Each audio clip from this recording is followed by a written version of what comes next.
西游记》第37回，鬼王夜夜唐三藏，悟空神化引婴儿。在射箭宝林寺之中，唐僧被悟空和沙僧合伙教育了一顿，之后呢，就晕晕乎乎地进入了梦乡。在睡梦之中，唐僧竟然遇到了一个鬼魂。这个鬼魂自称是乌鸡国的国王。5年前，乌鸡国发生了旱灾，为了解除灾情，拯救百姓，他接纳了一个从终南山跑来的全真道士，让他施展法术，这才天降大雨，百姓得救。然而没想到3年前，这道士竟然把乌鸡国国王推到了一口井当中，害死了他。道士自己呢，则变成了国王的模样，过起了逍遥快活的生活。到现在大家都认为国王活得好好的呢，所以这郁闷的鬼魂特地过来请齐天大圣登场帮帮自己。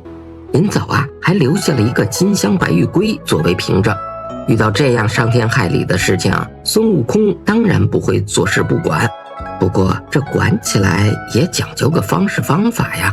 他和唐僧如此这般说了计策之后，大家就有条不紊地按照计谋来行事了。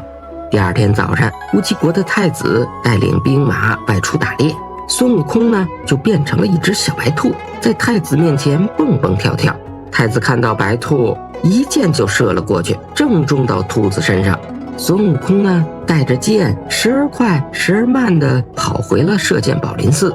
太子被引到寺庙之中后，所有的僧人都赶紧跪在地上磕头，唯独是唐僧坐在那儿一动不动。哎呦喂，您见了太子都不下跪，看来是要紧一紧您身上的肉了呀。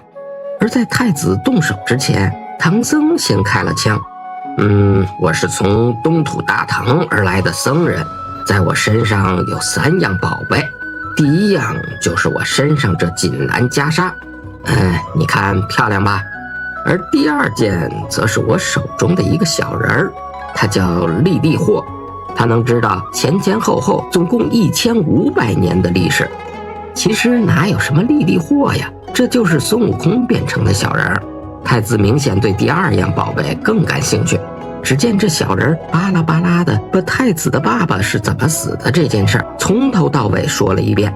太子一开始当然不信了，而就在这个时候，唐僧又拿出了第3样宝贝，就是国王留给他的金香白玉龟。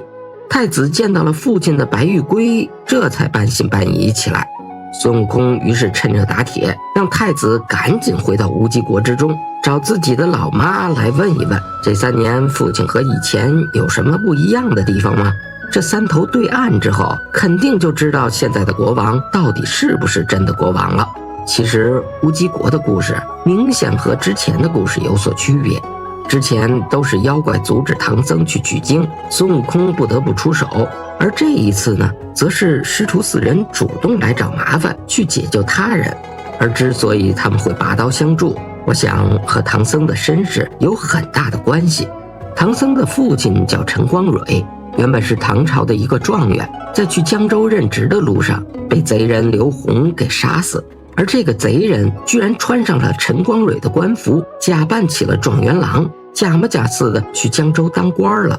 直到18年之后，唐僧长大成人，真相才大白于天下，这贼人刘洪也就地正法。你看看乌鸡国的故事和唐僧父亲的经历是多么类似啊！难怪唐僧要拔刀相助呢。那这个忙到底唐僧能不能帮成功呢？咱们下回分解。